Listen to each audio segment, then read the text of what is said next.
Hi, I'm Squid. So this episode is an English episode. I will share with you my experience of English learning and also my experience of English tests. So I've took 3 main different English tests to apply for overseas studies or overseas working: TOEFL, IELTS, and PTE. As usual, my video is totally unscripted. This is my true level of English speaking and English conversation. Obviously, there's a lot of grammatical errors and also a lot of accents, and of course there's some Chinglish inside it, but it's enough to navigate through your life or living overseas. I live in Guangzhou, so I started my English learning at age 10, systematically learning. So back then, we started to learn the grammar, the pronunciation, and simple phrases. And I think I'm very lucky in that case because Guangzhou put a very heavy emphasis on English learning at a very early age. So for example, if we want to enter a high school from middle school, we had to take the English test that enroll. We had to take the listening and speaking test, and as the same of Gaokao. So in the English test, you have to take the listening and speaking test in order to pass the test. My bachelor degree I completed in Guangdong University of Foreign Study. So my course is a whole English course. In my bachelor year, I've been lucky to have to oversee like a foreign teacher for teaching us in English and also tell us to writing.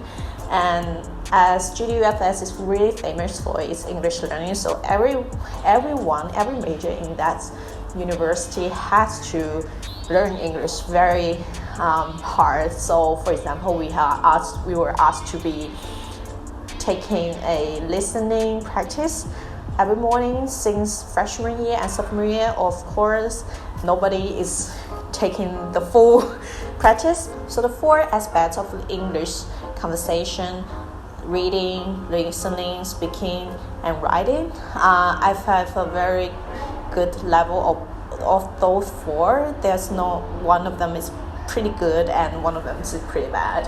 So I've been really lucky because I built a very good base and good background.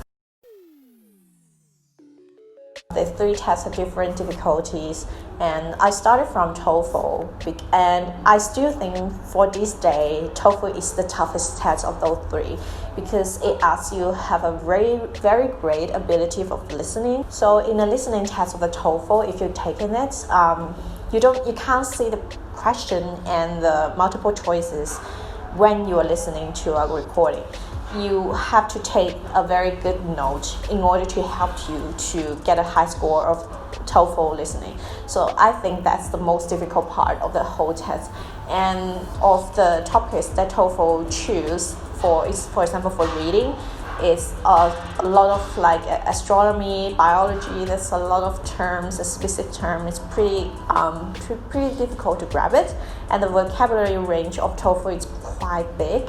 So I took a lot of time to training my listening and also just memorizing the vocabularies. Like the first time I took TOEFL, it just over 80 score. It's pretty bad. I'm feeling very, very sad about it. I'm feeling beaten by the lower score. So but I got lucky, and after I graduated in my bachelor degree, I go into working in a field that's still using English. For example, reading, translating, also listening, and sometimes speaking. So my English level maintained. And then when I decided to apply to study in Australia, I restarted to prepare for TOEFL, and this time I got very lucky, and I remember I got over 100, which is the score that like in sophomore year I never dare that I can reach on. So the next test I tried is IELTS. So I took IELTS this year for some personal reason. I took the computer-based IELTS test, so that's different from the usual writing test. IELTS is pretty simple, like compared to TOEFL. At least the listening is more easier than TOEFL. But what the most difficult part in IELTS is writing. Because my writing is not that bad, but I have grammatical errors, and my spelling is pretty bad. So if there's no grammar correction tools or spelling check, I might be totally fucked up of my writing. So that's why my IELTS can't take the whole 7 bands in my IELTS test. But hopefully the last English test that I take is PTE. I have a specific score that I have to reach, so I prepare very well for that test. Luckily, I got passed in the first time. I don't have to take it again. Hopefully, fingers crossed. And I think PTE, in a lot of ways, people think that it's the easiest of the 3. I think mainly because of that there are a lot of questioning bank online. You can search and you can remembering about what the past test takers, the tips and the questions. And actually, I have encountered at least 3 in my actual test that appeared in my practicing. So it's if you're remembering well of like the questioning bank online, I think PTE is not that difficult for you. If you are learning English now, you're wanting to apply for overseas studies, and you want to start to choose the English test you want to go for. So obviously the first thing you need to do is to check like which country accept which test, and then choose from there. I think you can start at IELTS, and then if the IELTS didn't do well for you, you can move to PTE. I think these 2 are much easier than the TOEFL. TOEFL is a complete challenge.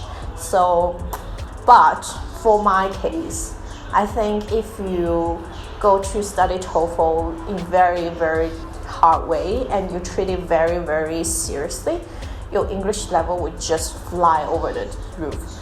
For example, like before TOEFL, I can't even like understand a conversation in a whole, but after that I can understand, for example, a lecture without subtitle, for example. That's a pretty good experience for me. At least I don't have few difficulty in day-to-day life here in Australia. If you want to, for example, serve overseas clients, or if you want to study or live in an English-speaking country, obviously you want to study the phrases and the language they are using in their country, instead of just learning phrases that your Chinese English teacher told you about it. And there are differences between each other. And then I think the most important part of English learning is that you build your interest and build your confidence. I think for me the best bit of my English learning is that when I doing my, for example, listening training or my reading training, I always find a topic that I am interested with. For example, in my case, I love tennis, so I read a lot about tennis articles, and I'm listening about a lot about tennis players' interviews, and that helped me to maintain my language level. And then if you like anything that you like TV reality show or the idols you like, because China is a very like a big topical country, and anything happen in it, anything trendy, any celebrity, there's a chances that the big media organization in the Western country will report it about it, and they will write articles, they will comment about it. There's some people talking about it. Just search online, and if you can see find a topic that you like, and this will help you to motivate your study in English. And the next thing I would say is to build your confidence, because there's a lot of people that I know of is really feel very not confident to speak or to express, to show that they think their English is not good enough to speak of, or just a little bit shy, don't want to speak to Western foreigners. But in my personal experience, as you can already see that my conversation is still not good enough. It's not like native level. We would never reach the native level of English speaking or English usage. But if sometimes it's like forgot the pronunciation, I forgot the terms, or there's a cultural reason that I can't understand specific things, like my my teammate or the Westerners I know here is very, very patient to just explain me what it is. So if you don't know about it, just ask around, like ask to you, any Westerners around you, say, so what does this mean? So this is the end of my episode here to have a little discussion of my English learning and my English taking test experience. And I think that actually learning a new language is pretty difficult. You have to overcome a language barrier. But once you jump over that, you will find a new word, you absorb new knowledges, and also you bring your understanding of Chinese with you, and you share the knowledge too with your colleagues, your friends in overseas and the Westerners. And I think communication between the people of different countries are the key to build mutual understanding. And that's one of the reasons why I am learning English, and I practice it and polish it. Obviously, you have your own reason of learning English. I hope you can enjoy the journey, and hope if you are taking the test, I hope you are lucky to get past it. So see you next episode. Bye.